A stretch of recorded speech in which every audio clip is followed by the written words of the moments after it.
So today I'm going to be discussing my most cherished synthesizer of all time, the Roland JX3P. So I'm just going to show you some of the sounds that I have made. What's great is that some of these sounds date back to 1996. I worked my ass off at Burger King to buy this synthesizer. The first time I played it was in 1992 at my buddy's house. He had one. And at that point, I knew I'd have to get my hands on it. So yeah, I hawked a lot of burgers to save up the money to go buy this at EU Wurlitzer. And some of the sounds I made on this back then are still on here, so the battery hasn't been changed. So it's actually a miracle that these sounds are still on here. So let's hear some of them.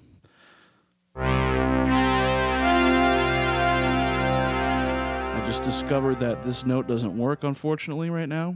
I've had to do some maintenance on this over the years. These tack switches are iffy. Some of the contact switches on the keyboard need to be cleaned, need to be replaced. I have replaced some of the potentiometers in here, for instance, the data entry potentiometer. And I'm going to be pouring some more love into this in the future. I'd like to get the programmer at some point. I've never actually used it, so it's always been one function at a time editing on here.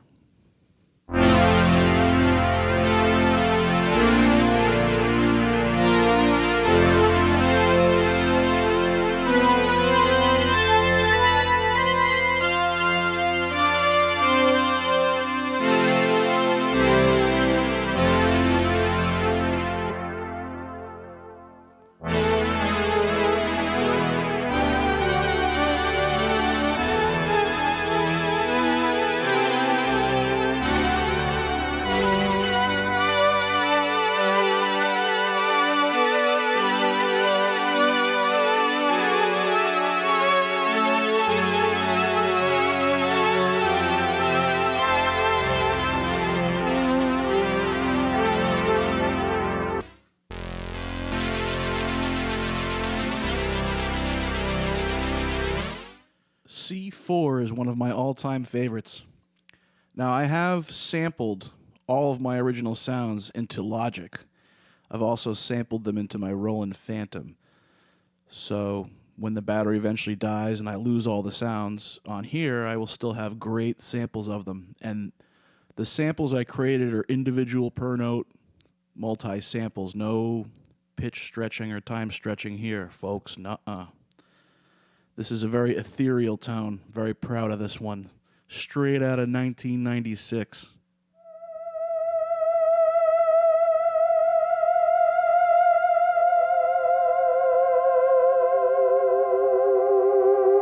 I think I was trying to imitate Josh Silver's sounds, the keyboard player from Typo Negative. He used a Korg M1.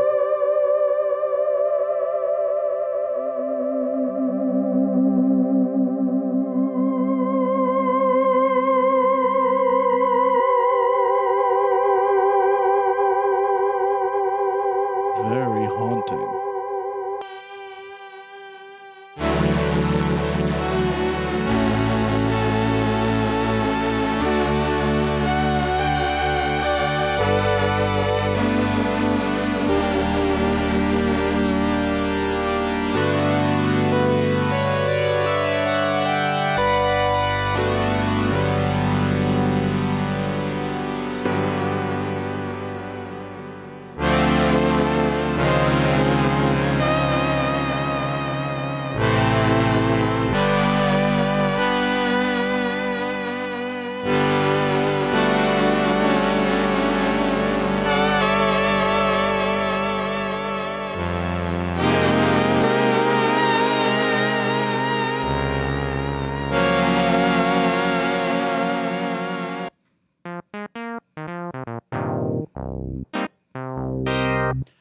Okay, this also has a sequencer in it, and it's actually not a bad sequencer.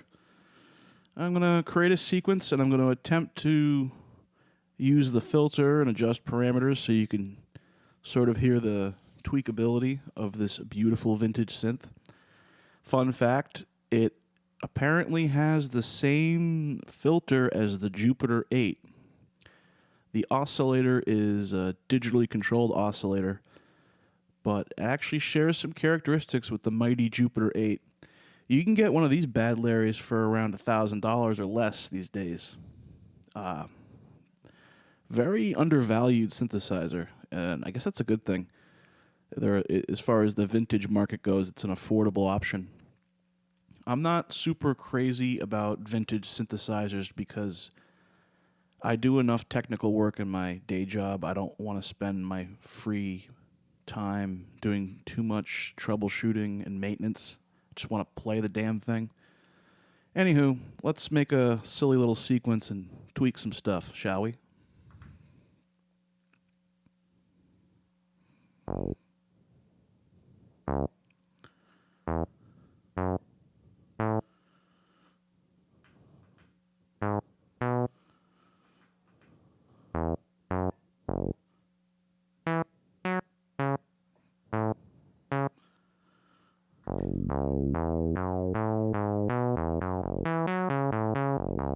Okay, cool.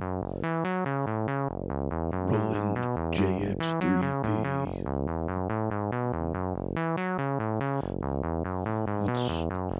Let's go for the most obvious parameter, the cutoff.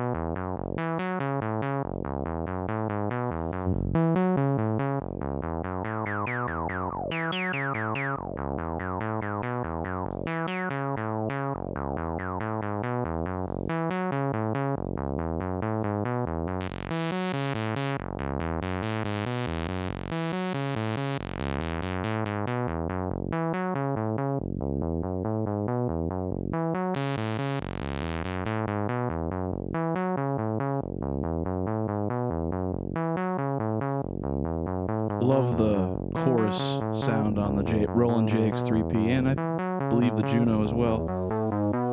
Never played a Juno though, so I couldn't tell you for sure.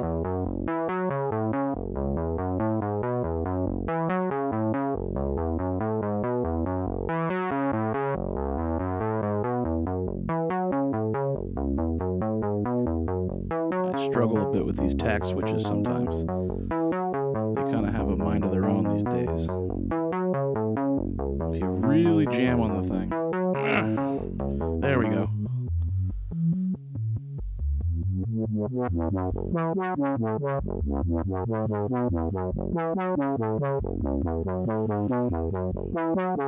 What's cool is we do have cross modulation on here.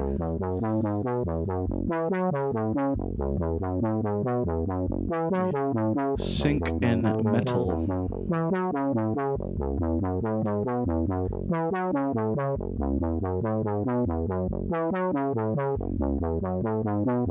And for frequency modulation, let's turn that on.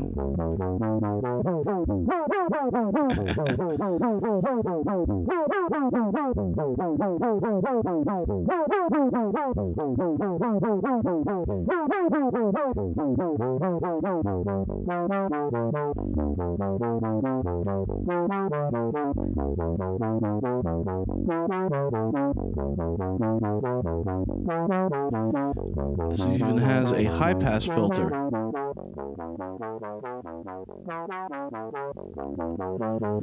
I don't use high-pass filters that often. I've been slacking on the high-pass filter.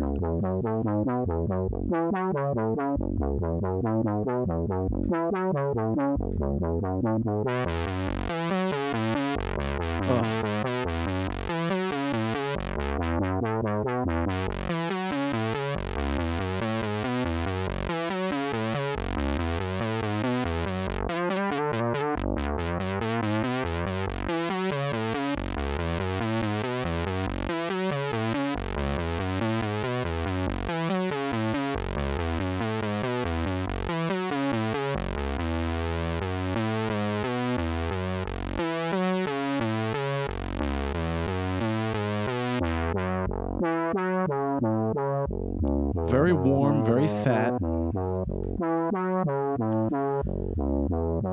Let's mess around with DCO1. Here we can affect the range or octave.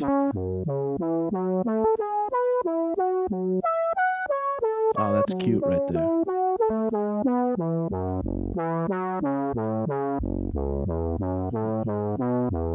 Here we are selecting our waveforms. Nice square wave right there. It's hip to be square, a wise man once said.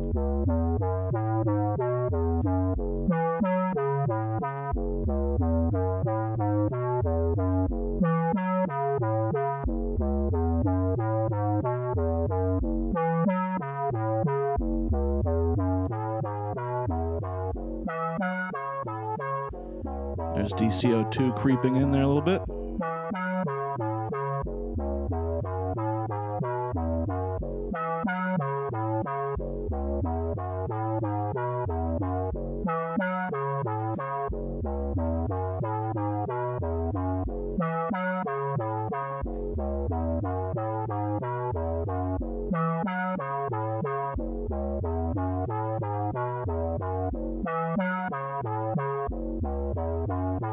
Anyway, you get the idea.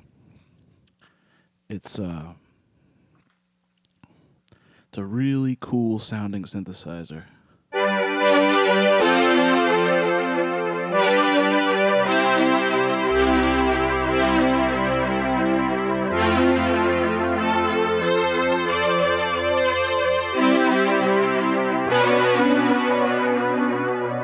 Voices.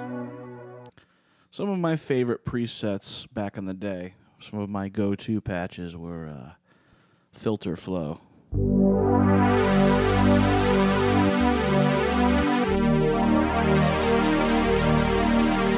Trigger that LFO.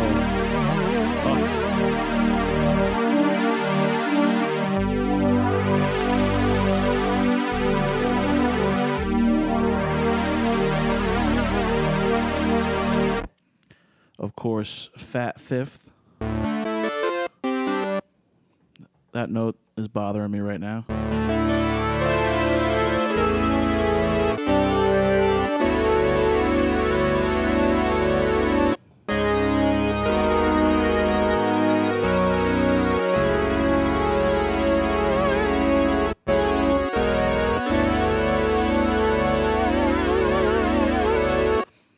The Prophet sounds very, very close to this. I can pretty much recreate this sound just about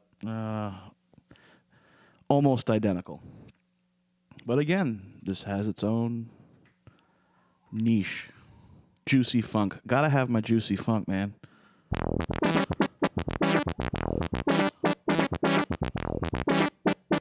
Juicy funk.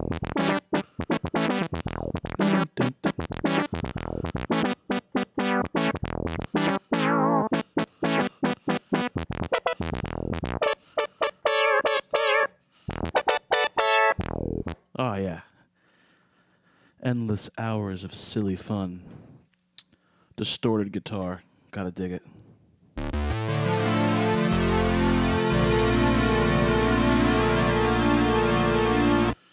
Yep.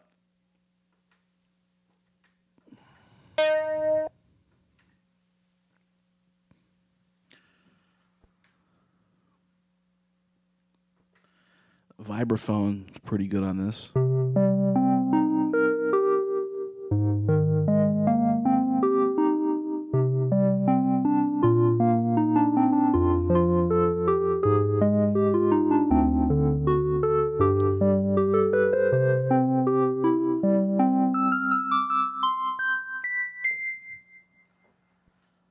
Voice.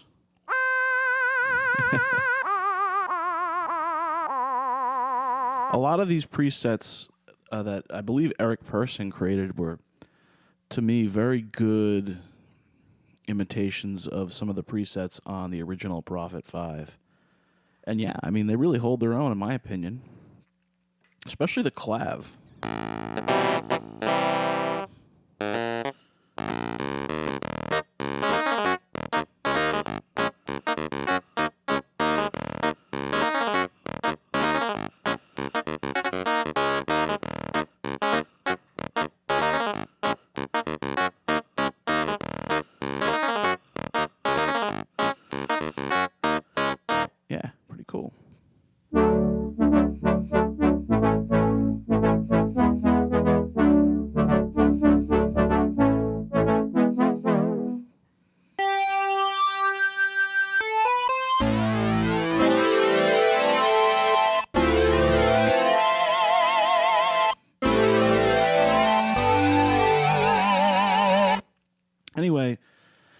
I created some sample packs based on the presets on this, and I'm very happy with them.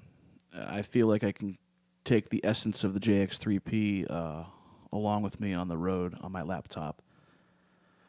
I have yet to play a System 8, but I understand that the emulation of the JX3P is spot on the System 8. This is a treasure. This is a synth treasure. This will always have a home with me, although I don't play it nearly as much these days. Anyway, this is my little dedication video to the Roland JX3P. I hope you enjoyed it. Have a good day. Take care. Bye.